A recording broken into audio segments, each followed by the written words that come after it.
My dear friends, good morning. ഞാനേ ഒരു ഷോപ്പിൽ കുക്കിംഗ് ആൻഡ് ക്ലീനിങ് സ്റ്റാഫാണ് പറഞ്ഞപ്പോൾ എന്നെ വിശ്വാസമുള്ള ഒരാളും തന്നെ അത് വിശ്വസിച്ചില്ല. കാരണം എന്താണെന്ന് വെച്ചിട്ടുണ്ടെങ്കിൽ ഞാൻ എൻ്റെ വീട്ടിലൊരു പണിയും ചെയ്യാറില്ല. ഞാനിവിടെ വന്ന് എന്നെ അങ്ങനെ ഒരാളെ വിശ്വസിച്ച് ഒരു സ്ഥാപനം തന്ന് ആ സ്ഥാപനത്തിൻ്റെ മേൽനോട്ടം തന്ന് അതിൽ കുക്കിങ്ങും ക്ലീനിങ്ങും തന്ന് എന്നെ വിശ്വസിച്ച് ഏൽപ്പിച്ച എൻ്റെ മുതലാളിക്ക് ഫസ്റ്റ് താങ്ക് യു പറയുന്നു. കാരണം എന്താണെന്ന് വെച്ചിട്ടുണ്ടെങ്കിൽ എൻ്റെ ലൈഫിൽ ആദ്യമായിട്ടാണ് പുട്ടുണ്ടാക്കുന്നത്. ഞാൻ മനോഹരമായി തന്നെ പുട്ടുണ്ടാക്കി. എനിക്കത് ഭയങ്കരമായിട്ട് ഇഷ്ടമായി. ഞാൻ ഉണ്ടാക്കിയതുകൊണ്ട് പറയല്ല, നന്നായി, നല്ല സോഫ്റ്റ്, വേവൊക്കെ നല്ല പാകത്തിനായിട്ടുണ്ട്. അപ്പോൾ ഇതുപോലെ എന്താ പറയുക, മുതലാളിക്ക് മാത്രമേ നന്ദി പറയണ്ടേ, ഇവിടെയുള്ള എല്ലാ സ്റ്റാഫുകൾക്കും ഞാൻ താങ്ക്സ് പറയണം. കാരണം എന്താ വെച്ചിട്ടുണ്ടെങ്കിൽ എന്നെ വിശ്വസിച്ച് ഒരു ഫുഡ് കഴിക്കുന്നുണ്ടല്ലോ. അതായത് കുക്കിംഗ് അറിയാത്ത ഒരാളെ കുറിച്ച്, കുക്കിംഗ് എന്ന് പറഞ്ഞൊരു വലിയൊരു സ്ഥാപനമാണ്. 5-8 പേര് താമസിക്കുന്ന ഒരു സ്ഥലത്ത് ഒരാളെ കുക്കിംഗ് അറിയാത്ത ഒരാളെ കുറിച്ച് കുക്കിങ്ങിൽ ഏൽപ്പിക്കുകയാണ്.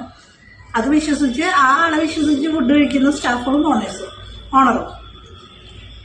അത് കാരണം ഉണ്ടെന്നുണ്ടായി എൻ്റെ കുക്കിംഗ് ഓരോ ദിവസം നന്നായി വരുന്നു. അപ്പം ഞാൻ തന്നെ എന്നെ വിശ്വസിക്കാൻ പറ്റാത്ത വിധത്തിൽ എൻ്റെ കുക്കിംഗ് മാറിക്കൊണ്ടിരിക്കുന്നു. സൂപ്പർ. ഹോട്ടലിൽ പോയിട്ട് നമ്മൾ ഈ പരിചയമില്ലാത്തവരെ ഹോട്ടലിൽ പോയിട്ട് സൂപ്പർ എന്ന് പറയുന്നതിനേക്കാളും രസമുണ്ട് സ്വന്തമായിട്ട് ഉണ്ടാക്കുന്ന ഫുഡ് ആസ്വദിച്ച് കഴിച്ചിട്ട് അടിപൊളി സൂപ്പർ എന്ന് പറയുന്നത്. ഞാൻ ഹാപ്പിയാണ്. ഇന്ന് ഞാൻ ഫസ്റ്റ് ടൈം ഹാപ്പിയാണ്. ഞാൻ ആദ്യമായിട്ട് പുട്ടുണ്ടാക്കി.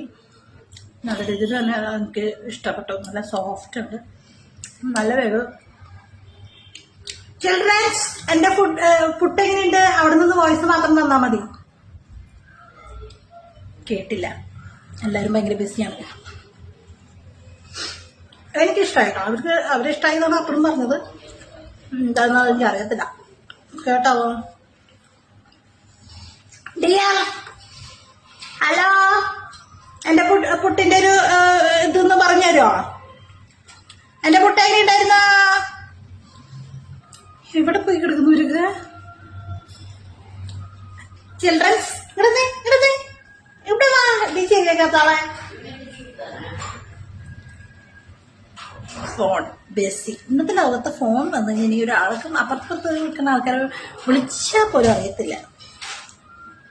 സാരമില്ല, അവരുടെ അഭിപ്രായത്തിനെ കേൾക്കണം. എനിക്ക് എൻ്റെ അഭിപ്രായം ഒക്കെയാണ്. ഞാൻ ഈ ഫുഡിൽ ഹാപ്പിയാണ്.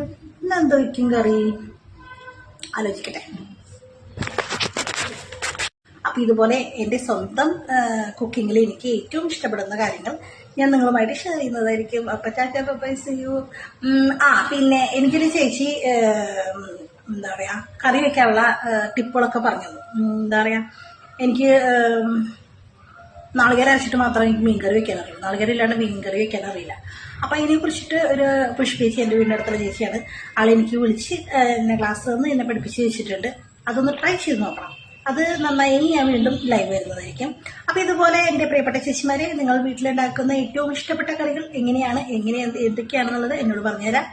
ഞാനത് പരീക്ഷിച്ച് നോക്കട്ടെ, ഇവരെ തീറ്റിച്ച് നോക്കട്ടെ. ശരി, അപ്പം ടാറ്റാ ബൈ സീ യു.